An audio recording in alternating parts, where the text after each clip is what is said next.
The chandelier flickered above the marble foyer as Mason stood silently by the study doors, the sound of his own heartbeat steady, controlled. Just like his expression. He could hear the Liu sisters laughing in the next room, talking about him like he was a prop in their scripted show. Olivia's voice, sweet and soaked in arrogance, rose above the others. Mason's always followed me around like a dog. I don't even need to try. On his 21st birthday, he'll come crawling. He didn't blink, not anymore. Last time, he did crawl. He gave her everything, his love, his future, even his life. And what did she give in return? A slow, humiliating death in the Liu family's basement, starving while they celebrated above. That life was gone. He had returned. Reborn with the memories of every insult, every betrayal, every moment he begged her to look at him, and she turned instead to Logan, the gardener's son with fake coughs and real poison. This time, he didn't come back to plead. Mason pushed open the study door. Uncle Liu looked up from his desk, startled at first, then softened. "You came early." "I wanted to talk to you directly," Mason said.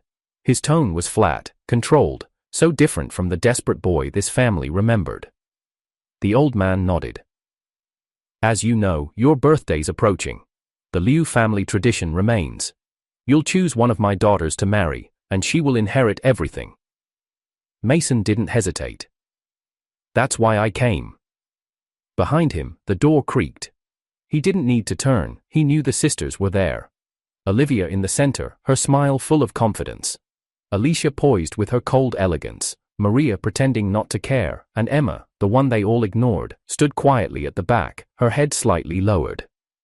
"You're early," Olivia said with a smirk. "Couldn't wait to beg Dad to give you a head start on the fortune." He looked at her, not through at her. And for the first time in 2 lives, he felt nothing. "I'm not here to beg." Olivia tilted her head, amused. "Sure, then let me guess, you came to finally ask me to marry you?" A pause. Mason turned toward Uncle Liu. "I'm ready to make my choice." The air shifted, Olivia's smile widened, certain it was her. Maria leaned forward. Alicia arched a brow. But Mason's gaze didn't stop on any of them. It drifted past them, to the girl who had taken a half-step back as if she knew this wasn't her moment. But it was. "Emma," Mason said calmly, his voice slicing through the room. Olivia laughed, waiting for the joke to end. It didn't. "You're joking," she snapped. Mason's eyes didn't leave Emma's. "No, I've made my decision. I won't be choosing any of you." He took a breath. The next words carried the weight of 2 lives, of starvation and betrayal and clarity. "My choice is Emma." In his first life, Mason believed love was earned through sacrifice. He was 17 when the Liu family first brought up marriage. Olivia had laughed when she heard the old man's will, her dark eyes gleaming with mockery. "If you want the Liu fortune, you'll have to marry Mason," they'd told her. She had scoffed in private, but agreed in public. Mason thought it was love. She married him with a smile on her lips and betrayal in her heart. The ink hadn't even dried on their marriage certificate before she was slipping out at night, barefoot, into the garden. Mason had seen it with his own eyes. Olivia nestled on the bench with Logan, whispering into his ear, her fingers gently brushing the back of his hand. She looked at Logan like Mason had never been looked at. But he still forgave her. He convinced himself it was just old friendship, just a phase. She'd come around, she had to, because he'd given up everything for her. He sold the only property his parents left him, used the money to buy her paintings gallery space, even lied to Uncle Liu about her qualifications to get her accepted into the National Fine Arts program. He thought if he loved her hard enough, she'd finally love him back. Instead, she dragged him into the darkness. Logan wasn't just a gardener's son, he was a viper dressed in linen. He played the victim to perfection, fainting conveniently, stammering in just the right places, showing up bruised and telling the sisters that Mason yelled at him again, while Olivia stood silently beside him, lips trembling. The Liu sisters, Alicia with her business degree, Maria with her fake smile and theater training, took Logan's side without hesitation. "Mason's changed," Alicia had whispered one night. "Maybe we gave him too much power." "He scares me now," Maria added with a pout, pretending to be fragile. Soon, Mason wasn't just the unwanted husband. He was the villain in their little fairy tale. They started locking doors behind him. His bedroom was moved to the guest wing, then the maid stopped speaking to him. His meals became irregular, then non-existent. Aunt Liu stopped looking him in the eye. Uncle Liu was always away on business. And Olivia, she barely acknowledged him. She walked around the estate on Logan's arm as if Mason didn't exist, until one night he didn't. It began with a tray of food that never came. Then the lights in the guest wing went out. The door wouldn't open. Days passed. The hunger clawed at him like wild dogs in his gut. He screamed, cried, pounded the walls, nothing. On the 8th day, Olivia opened the door. She wore pearls. Her lipstick was the same shade as blood. "Why?" he croaked. She tilted her head. "You were in the way." That was the last thing he remembered before darkness took him. When Mason opened his eyes again, he was 17. Again. Same family, same mansion, same Olivia, still alive, still beautiful, still wicked. But this time, he wasn't the same. He watched everything play out again, but from a distance. Logan showed up again, coughing into a handkerchief for sympathy. Olivia gave him her scarf. Maria gifted him vitamins. Alicia smiled at him like he was some rare bird. Mason said nothing. He studied their movements, remembered the lies they told, the gifts they gave before stabbing him in the back. He took notes. By the time he turned 21 again, Uncle Liu sat him down in the same study. "You've grown, Mason. You've always been a part of this family. My daughters, they'll inherit the Liu name. But the fortune? That will go to the one who marries you." Mason smiled politely. "I understand." In the hall outside the study, the sisters were waiting. Olivia stood at the front, her arms crossed, smiling like a queen. "You've come early again," she said smoothly. "Nervous?" "Not at all." She moved closer, eyes gleaming. "Don't worry, you'll get what you want. I'll accept the marriage proposal, as long as we each live our own lives after marriage. You stay out of mine, I'll stay out of yours. Deal?" He didn't answer. Maria giggled. "Big sister, he's stunned. He's always had a crush on you. I bet he can't believe you're agreeing so easily." Alicia nodded thoughtfully. "Just make sure he doesn't get clingy. A man raised by another family never really knows his place." Mason's gaze didn't flicker.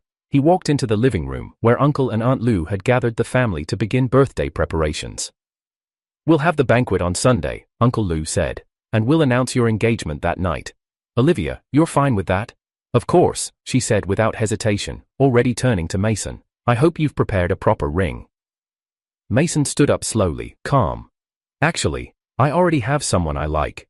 The room fell silent. Alicia blinked. "What?" Maria's face stiffened. "Is this a joke?" Olivia's lips parted, the smile dying on them.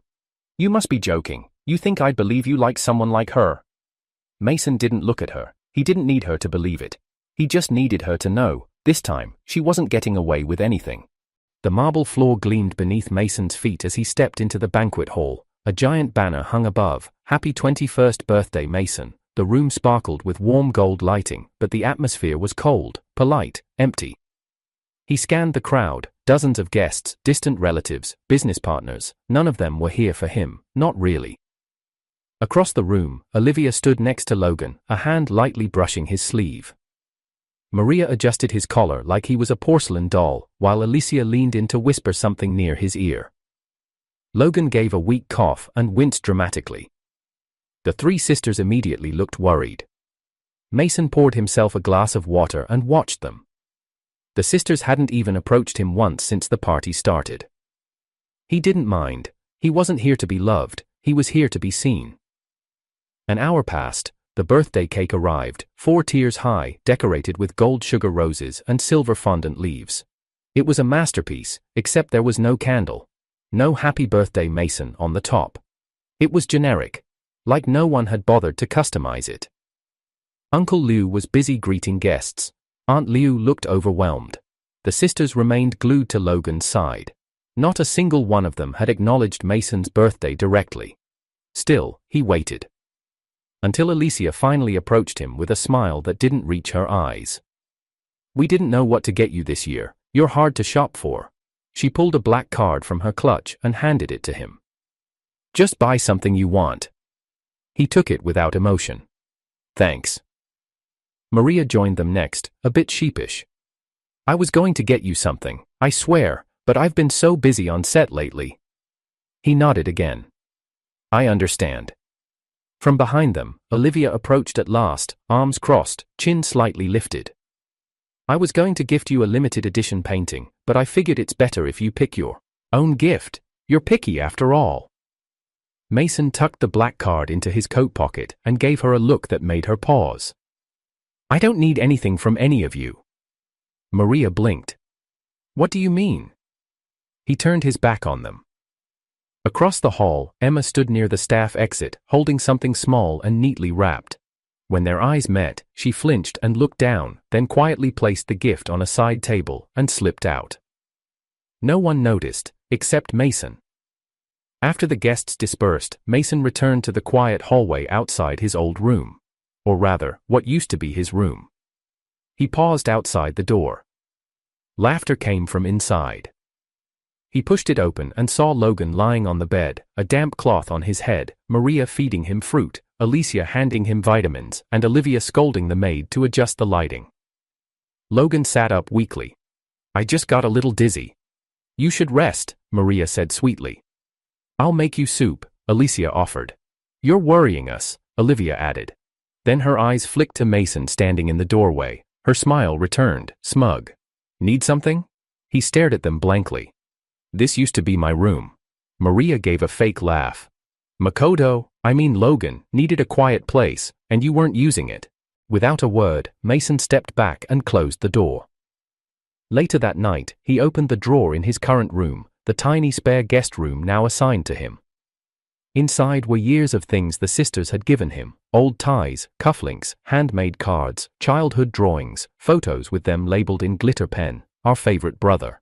A wooden toy car Maria once bought him. A pin from Alicia's first company launch. Olivia's sketch of him in her early style, still clumsy but full of pride. He stared at them for a long moment, then he carried them all to the fireplace downstairs. No one stopped him as he struck the match. The wood caught quickly, paper curled, ink faded. As the flames grew, Olivia entered the room with Logan trailing behind her. What the hell are you doing? She asked, storming over. Maria and Alicia followed, drawn by the smoke. Their eyes widened when they saw the pile of memories turning to ash. Mason, those are trash, he interrupted. Olivia stepped closer. Are you seriously burning the things we gave you? Yes. Maria tried to grab one of the cards still half burnt. You're overreacting. He didn't even look at her. These things, Mason said, voice low and steady, belong to my past. He stared into the fire, expression unreadable, then he turned to them, eyes sharper than they'd ever seen. The future I want is no longer tied to you. Mason leaned against the balcony railing, the cold wind rushing over his face like waves trying to wash away the weight pressed into his bones. Below, the Liu estate was lit with golden lights, chatter and soft music from another garden party spilling out like a performance just for show. He didn't belong to that show anymore. He closed his eyes. In the darkness behind his lids, the memories came flooding back. The damp basement, the bowl of untouched rice moldy by day 3, the metal door that refused to open. His own voice screaming until it went hoarse, begging for a reason, for anything, that would make Olivia come down and tell him it was just a mistake. But she never did. She sent Logan to tell him the Liu family was busy, then sent no one at all. He had collapsed in that dark room with his hand gripping a wedding photo, one where she hadn't even smiled. His stomach twisted. Even now, when the chefs prepared full-course meals daily, he barely ate. Hunger had become a habit. He sometimes forgot how to feel full. His phone buzzed softly in his pocket. He pulled it out. Emma, 7:14 p.m. Hey, I know your birthday party probably didn't go as you hoped. I designed something for you. It's not much, just a suit I had custom tailored. You might not like the color, but I hope it fits. Attached was a photo of a sleek, dark charcoal 3-piece suit laid out neatly on his bed. It wasn't flashy, no gold, no embroidery, but the inside lining was embroidered with a tiny phrase in gold thread, "Walk your own road." Mason stared at it for a long moment, jaw tight, then typed. Mason, 7:16 p.m. Thank you. He paused, then added, it fits perfectly. He didn't send anything else, but for the first time that week, something in his chest ached in a way that wasn't born of rage. Later that evening, Olivia was at the center of the gathering again, laughing with Logan at her side. Her Lloyd stick was bold, her confidence louder. She spotted Mason passing through the garden. "Mason," she called out loudly, "still pretending you're not going to marry me?" Some guests looked over. "Everyone knows you're just trying to get attention. You've been in love with me since you were 16. You think someone like her," she smirked, not even saying Emma's name, "can replace me?" Mason stopped, looked at her, then looked away. He said nothing, but inside, the silence roared. That night, sleep didn't come, his stomach cramped again from forgetting to eat. At dawn, he stumbled into the hallway, dizzy, a sharp pain ran through his gut, he gritted his teeth, gripping the wall. By the time the maid found him, Mason was already collapsed on the cold tiles. The next thing he saw was a white ceiling. Hospital lights. A soft voice said, "He's waking up." Uncle Liu was by his side, Aunt Liu hovered nearby, eyes red. "Mason, how could you not eat again?" she scolded, voice trembling. "This isn't just stress. The doctor said your stomach lining is damaged. Are you trying to kill yourself?" He shifted slightly, throat dry. "I forgot." "Forgot?" Uncle Liu's voice was sharp. "You were found unconscious in our own home. You didn't forget, you gave up on yourself. Why?" Mason couldn't answer that. Because the truth was ugly. The truth was he didn't think he mattered, not anymore, not to them, not to anyone, except maybe one person. A nurse entered. "Sir, we have something to show you." In the hallway, the security team waited. They'd reviewed the footage from the night of the collapse.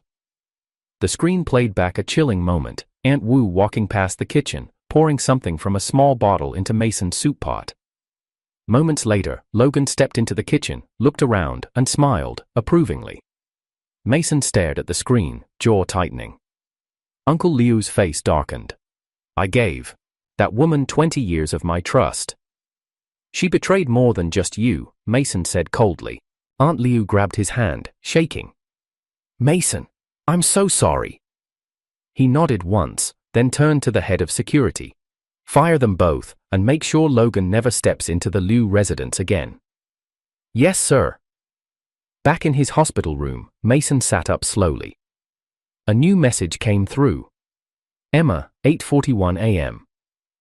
The tailor said you looked perfect in the suit." His fingers hovered over the keyboard. Then typed. "I wasn't perfect, but I'll try to be, for the one person who stayed." A pause, then another message. "Thank you, Emma." When Olivia came to visit hours later, he didn't let her pass the threshold. "I heard what happened," she said, folding her arms. "It was just food poisoning, right?" He said nothing. "You're overreacting. Logan would never." He turned to her slowly, gaze flat. "I'm done pretending." She narrowed her eyes. "Pretending what?"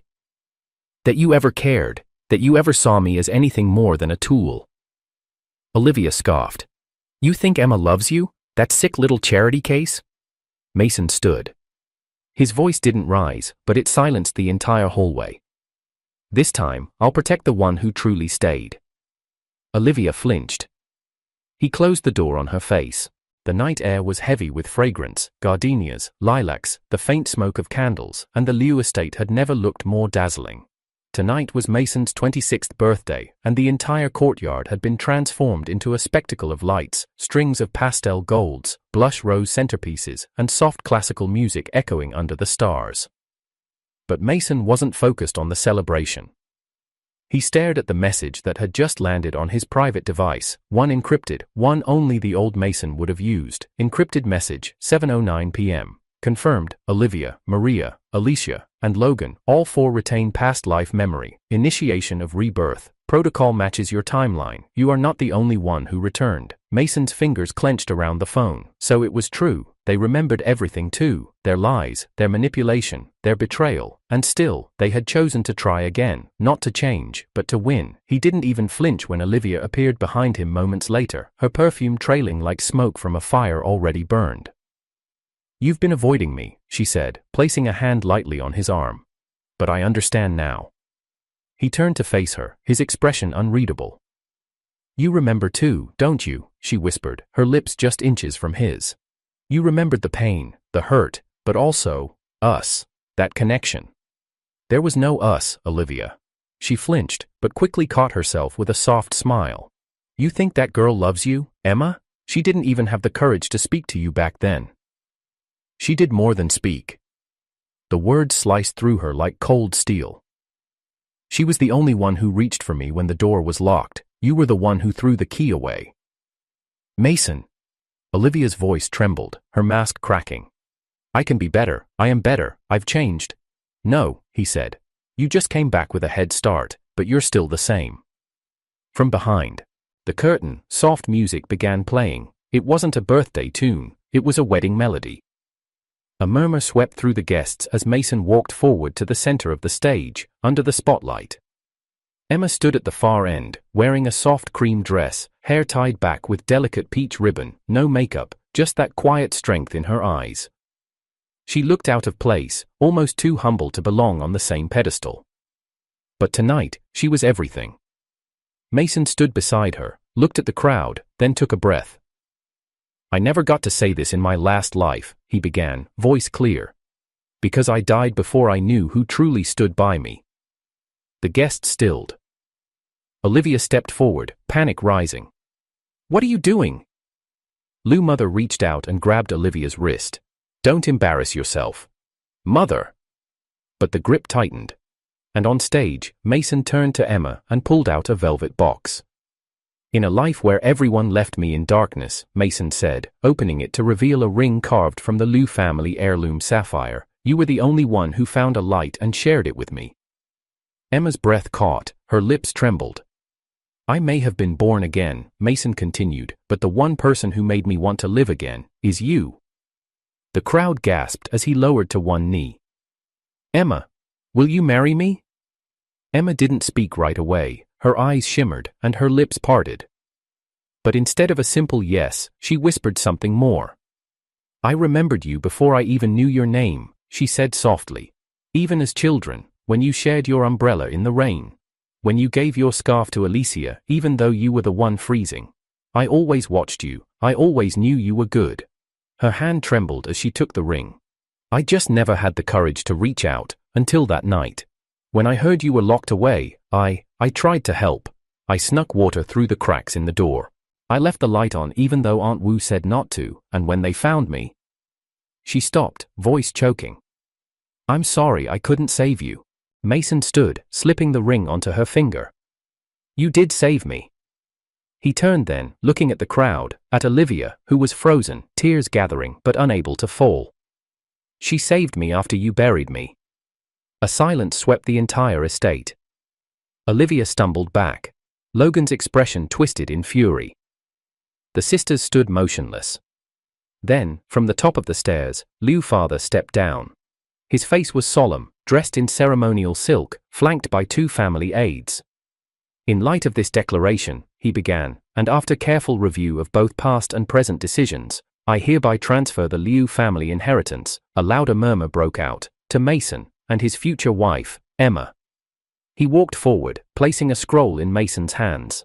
May you rebuild this family in the image it was meant to be, with loyalty and love.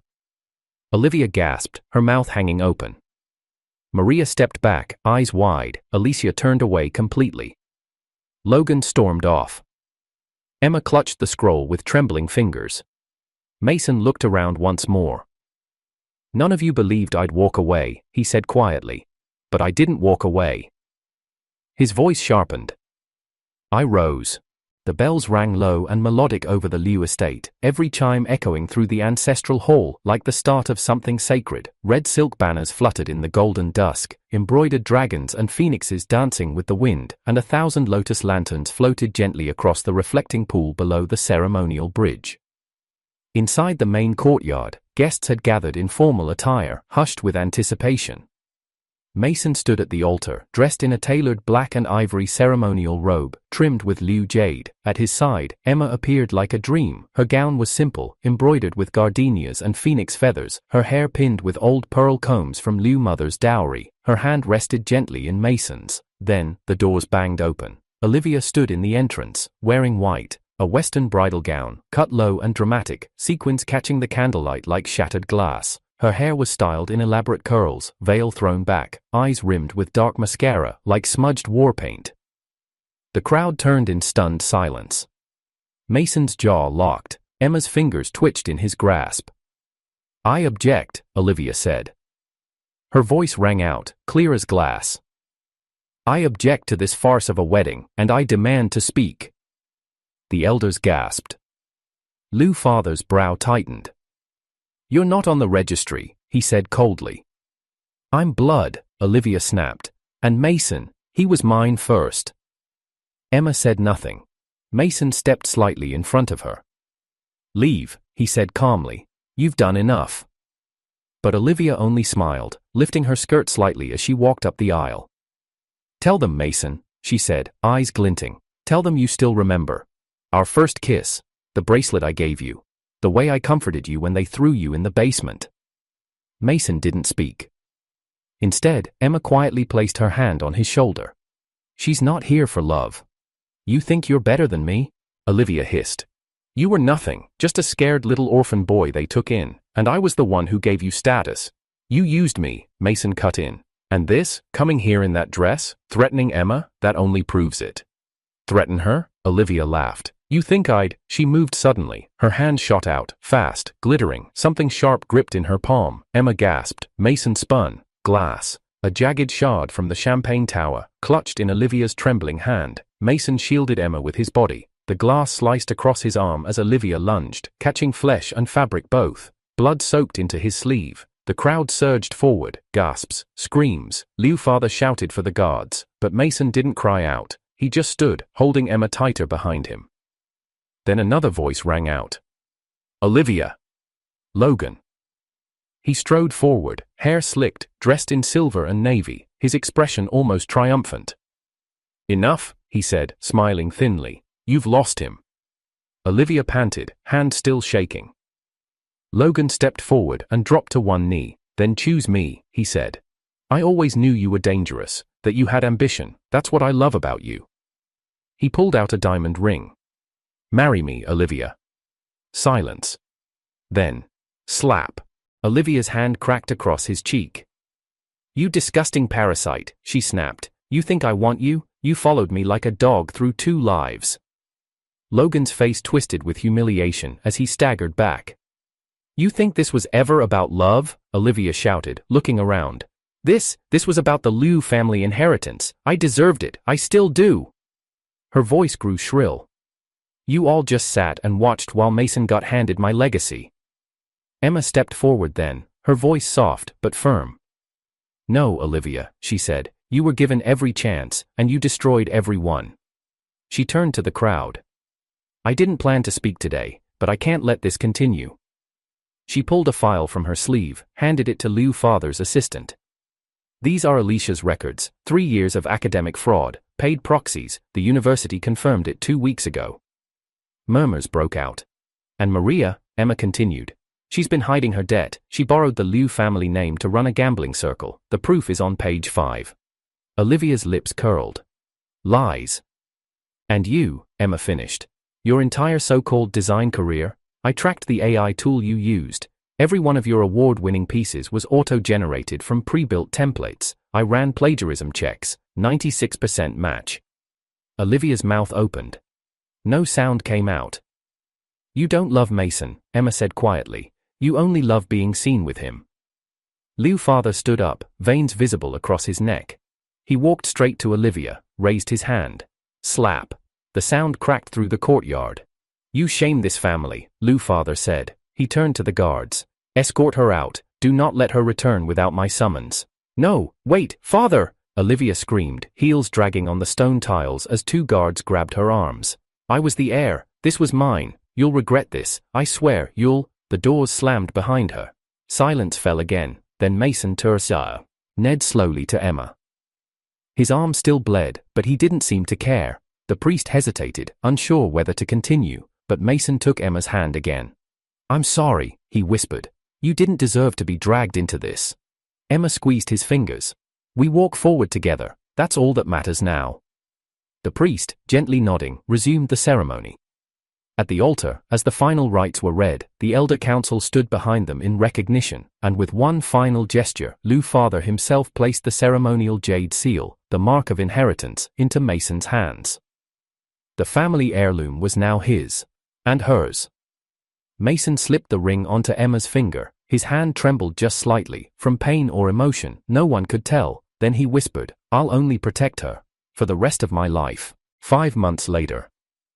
The Liu Group Tower stood tall against the Shanghai skyline, its obsidian glass catching the golden afternoon sun. Inside, the atmosphere was calm but charged, like something monumental was always just beneath the surface. At the top floor, Mason stood by the panoramic window, dressed in a slate-gray suit with cufflinks engraved with the Liu crest. His presence radiated authority, confidence, and something even stronger, peace. Behind him, the soft rustling of papers stopped. "Meeting summary's been sent to your inbox," said Charles, his assistant. "And the Japan merger's ready for approval." Mason nodded once. "Have legal vet it again. Emma's sleeping, and I don't want calls today." Charles smiled faintly and bowed out. In the adjacent suite, the lights were dimmed, and warm-toned blinds filtered the sunlight into soft honeyed rays. Emma sat on the couch, her legs tucked under a quilt, one hand resting on her swollen belly. 5 months along now. Her features had softened. She wore no makeup, just a loose sweater and linen pants, but to Mason, she'd never looked more beautiful. When he entered, her eyes lit up. "Done conquering the world?" Mason walked over, knelt by her side, and pressed his forehead gently against her stomach. "Almost," he murmured. "One empire at a time." She giggled softly, threading her fingers through his hair. "I swear this baby kicks harder every day." "He'll be strong," Mason whispered. "Like his mother." Justice comes full circle. Alicia Liu had tried to act fast once Mason took control. Citing her contribution to the Liu bloodline, she attempted to divide the assets between the sisters, releasing falsified records of stock distributions, even tampering with hospital data to claim Mason had fabricated the will. What she hadn't anticipated was the digital trail. Mason's team unearthed a secret offshore lab tied to Alicia's name, where illegal gene editing research was being conducted under the guise of fertility trials. Women had died there, quietly, without media coverage. Mason didn't make it quiet. Within a week, Alicia was arrested at her private villa in Phuket. Footage of her screaming, "I'm innocent, you can't do this to me," went viral across China's financial news circuits. She was sentenced to 20 years. Maria followed next.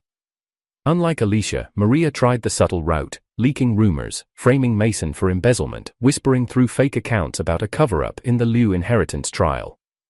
But the documents she forged were traced, easily. Her mistake? Trying to plant them in Emma's personal bag at a prenatal gala. The footage was crisp, public, and damning. Maria was blacklisted from all major publications and PR firms, her brand endorsements pulled out within 24 hours. By the end of the week, no one would hire her, not even for free modeling gigs. She vanished from society. And Olivia, no one knew exactly when she cracked. Some said it was when she saw Mason and Emma on the cover of Elite Asia, smiling, hands gently resting over Emma's belly. Others said it was the quiet. The invitations that never came. The empire she'd plotted for, gone. She was first seen wandering near the old Liu estate gates barefoot, muttering to herself. A week later, she was spotted sitting in front of Mason's old basement, her lipstick smudged, eyes vacant, singing an old nursery rhyme Emma used to hum. And then, one rainy afternoon, Mason found her. She stood in the middle of the road, soaked, shivering. "Mason," she whispered. He didn't speak. Olivia took a step forward, eyes hollow, mouth trembling. "I remember everything." "I know," Mason replied quietly. "I killed you," she said, voice cracking. "In the last life, I watched them starve you. I said nothing. I smiled when they locked you away." Mason didn't flinch. "I remember," he said again. Her knees buckled, she fell to the ground. "Say something, please." But Mason just looked at her one last time, and walked away. Later that day, she wandered again into the road, eyes searching the sky, murmuring Mason's name. The car didn't stop in time. They buried her quietly, No public funeral, just a gravestone inscribed with her name and nothing else. A private confession. That night, Emma sat beside Mason on their rooftop, stars glowing above the city's haze. Her head rested on his shoulder as she watched the skyline. He handed her a warm cup of chrysanthemum tea. "Can I tell you something?" she asked softly. "Always." She hesitated, then smiled. "I knew you liked Sophia, in the past." Mason blinked. He turned to look at her, but her expression remained gentle. Emma shrugged. "I saw it in your eyes when she'd smile at you. You were young, it was pure, and I never said anything because I knew." "Knew what?" Emma looked at him, her eyes warm and full of light. "That if I waited, if I just stayed, you'd look at me the same way one day." Mason was quiet for a long moment, then he took her hand and pressed it to his chest. "I never forgot Sophia," he admitted. "But the girl I stayed alive for in that basement, the one who slipped a steamed bun through the cracks when no one else cared." He looked into Emma's eyes. "That girl was you." Emma's eyes shimmered. Mason kissed her hand. "I've always known it was you." She leaned in closer, resting her forehead against his. "Then it was worth it," she whispered. Final scene. At the Liu Spring banquet, the hall shimmered wayo. Its soft florals and woven banners. It wasn't just a celebration of wealth this year, it was a celebration of survival, of rebirth. Mason stood before the crowd, holding Emma's hand. Their child would be born soon. He looked over at the rows of investors, allies, old enemies now humbled, and then he turned to her. "To those who betrayed us," Mason said, voice firm, "we offer no vengeance. To those who stood beside us." He looked at Emma, and her hand gripped his tighter. "We offer everything." The crowd applauded. Fireworks bloomed in the sky. Later, as the night quieted and they stood beneath a cherry blossom tree, Mason whispered, "This time, I loved the right person. And I never looked back." Emma smiled, her hand resting gently over his heart. And the past, at last, was buried. Forever. End quote. "This time, I loved the right person, and I never looked back." Mason Liu.